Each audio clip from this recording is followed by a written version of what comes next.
You know that weird little moment in every NFL season when the game of inches becomes a game of inches. And paperwork? This is one of those. This is one of those.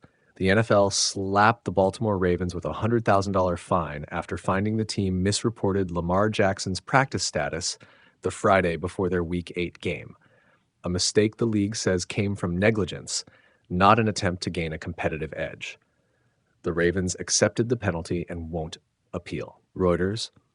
On the surface, it looks like bureaucracy doing its job. A team messed up how it logged a player's participation, the rulebook gets enforced, and the league sends a message. But the reality is a little itchier than that. This wasn't just an Excel cell corrected after the fact. The club initially listed Jackson as a full participant, later retroactively downgraded him to limited, and then ruled him out for the Bears game after it turned out he'd only taken scout team reps on Friday. That sequence is what triggered the league's investigation. Reuters. Why does any of this matter beyond the headline? Because injury reports aren't technicalities. They're one of the few official windows fans, bettors, and opponents have into player availability. The rules exist to keep teams honest and markets fair. When a franchise's public calendar says a superstar quarterback practiced fully 2 days before kickoff, it influences how opponents prepare and how the betting markets move. The NFL's review concluded this one looked sloppy, not sinister, but sloppy enough to merit a fine and a public rebuke. There's also the trust angle. Fans want transparency, media needs accuracy, coaches want predictability. Coaches and trainers tell stories about how a team's credibility with the league matters. Once you get flagged for murky reports, the benefits of doubt evaporate quickly. The Ravens' statement after the fine read like a mea culpa. They called it an error, said they cooperated with the investigation, accepted the ruling, and promised changes to prevent a repeat. That's the right PR move. Own it, fix the process, and move on. But the stain lingers while the season churns. BaltimoreRavens.com. Of course, there's kicker. Lamar Jackson didn't play against the Bears after the confusion, but he returned 2 weeks later and looked like the guy who can flip a franchise's fortunes. He came back for the Thursday night win over Miami and threw 4 touchdown passes that night, which only compounds the irony. The timeline makes people squint. A Friday full practice on paper and out the next day on the depth chart, then a lights-on comeback days later. It's a string of moments that promoters of transparency hate and headline writers salivate over. Reuters. Let's be blunt about the practical football side.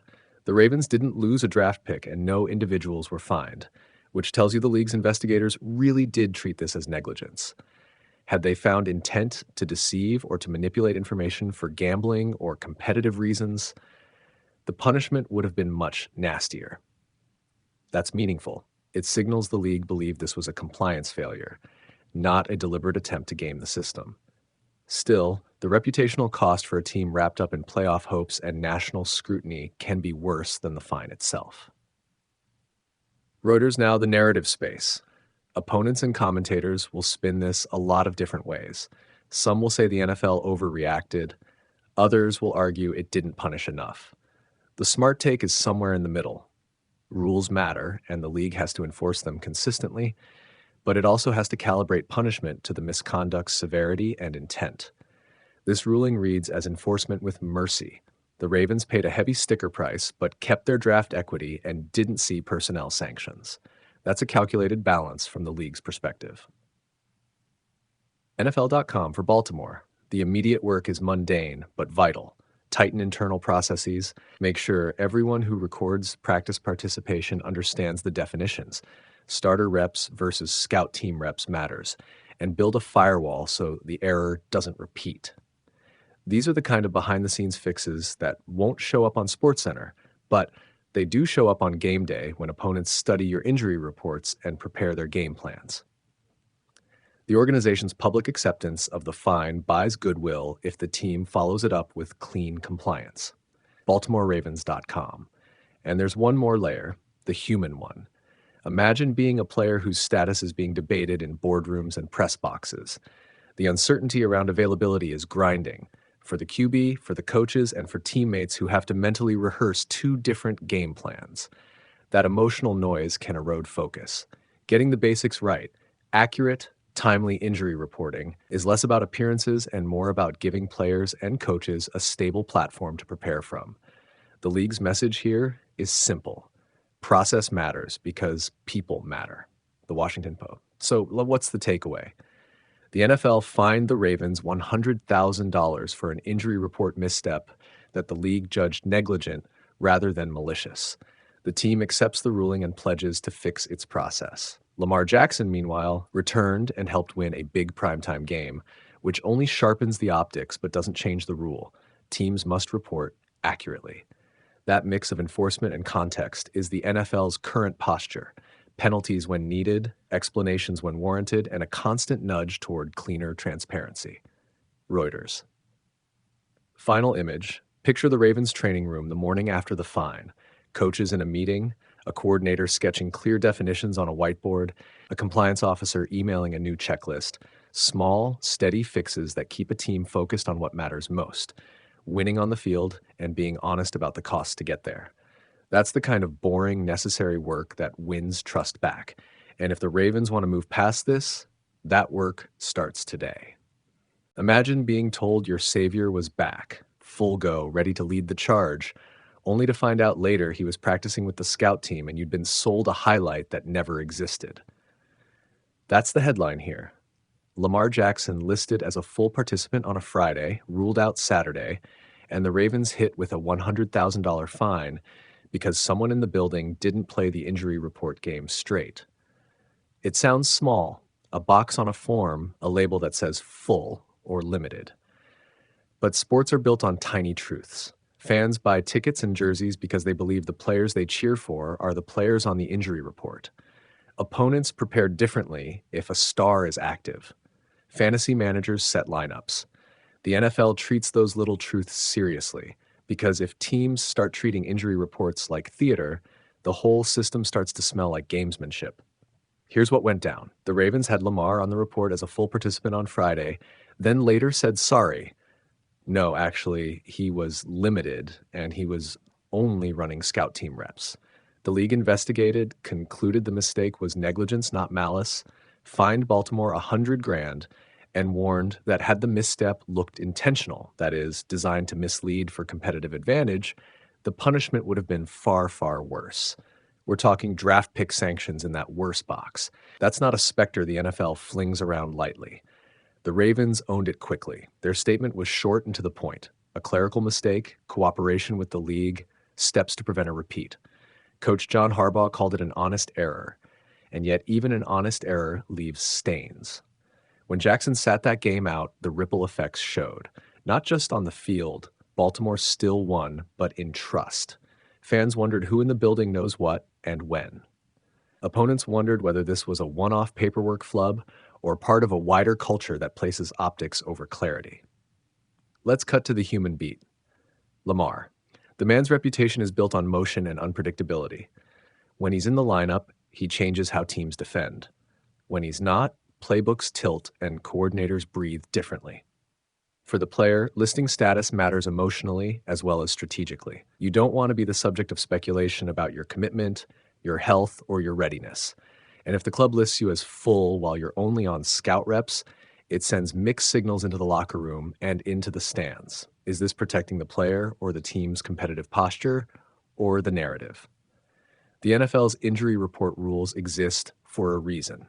They are about fairness to opponents, to bettors, to fantasy players, and yes, to fans, and about integrity. Transparency isn't just a buzzword in football. It's one of the apparatuses that keeps the game from being hijacked by misinformation. When you whisper negligence instead of malicious trickery, you still have to reckon with credibility. $100,000 isn't pocket change, but it's also not a death blow to a franchise. The reputational cost, the shadow of doubt, is the part that lingers. So what is a team supposed to do to avoid this kind of stumble? First, treat the injury report like scripture. Have a single chain of command. One person signs off, another verifies, and a third confirms on camera if needed. Second, communicate internally so players and coaches align with what's released publicly. And third, remember that in an era of 24/7 scrutiny, small inconsistencies get magnified into narratives overnight. The only antidote is clarity. Honest, boring, and unvarnished.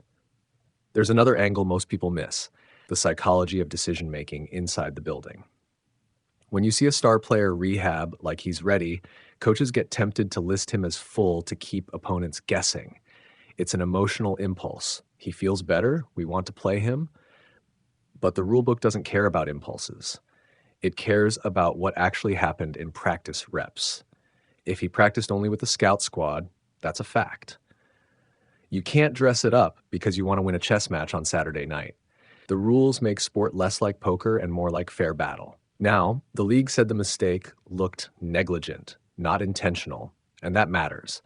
Intention would suggest deception, a deliberate attempt to mislead officials and opponents. Negligence suggests sloppy process. A person or a department dropped the ball. The former is a crime in sportsmanship. The latter is a management failure. Both hurt, but they hurt differently. One makes you suspicious of motives. The other makes you suspicious of competence. The timing of this fine has an odd taste, too. Lamar missed that particular game, but returned later and helped the team. The NFL didn't change the result. The fine didn't alter a win or a loss. But the message was clear. Sloppy transparency costs you. It costs money, it costs trust, and it chips away at the league's insistence that the book is open to everyone. For fans, there's a practical lesson tucked inside the drama. Don't overreact to a line on a report. Instead, judge the whole film and the whole context. But also, demand honesty. Teams rely on fans' emotional investment. When that investment gets cheapened by mistakes, honest or not, people get wary. You can forgive a human mistake, you can resent a systemic habit. The Ravens statement aimed at the first. The fine tested whether the league saw a pattern or an outlier. And for the league, this is a reminder that rules are only as strong as enforcement. You can have the most elegant injury report policy on paper, but if teams treat it as an afterthought, you need an arbiter to keep everyone honest. The NFL's investigation and the decision to fine shows the league still thinks that transparency matters as much as the highlight reel. In a sport where margins are thin, even administrative margins matter. So what's the lasting image? Not $100,000 on a ledger, not a coach saying, honest mistake. It's Lamar Jackson at the center of a small scandal that's more about process than character. It's a franchise reminded that in the age of endless replay and instant analysis, the smallest misstep can become a story that swells. And it's the league laying down a line. Don't make the injury report a guessing game. If you want a clean takeaway, here it is. The truth in football matters because the game, at its best, requires everyone to be playing by the same rules. When those rules get fuzzy, the game doesn't just get unfair, it gets smaller. The fine won't rewrite the season, but it should sharpen the commitment to clarity. Because in the end, what fans want most is simple: to know who's out there doing the work and to trust that what they see on the field is exactly what they were promised.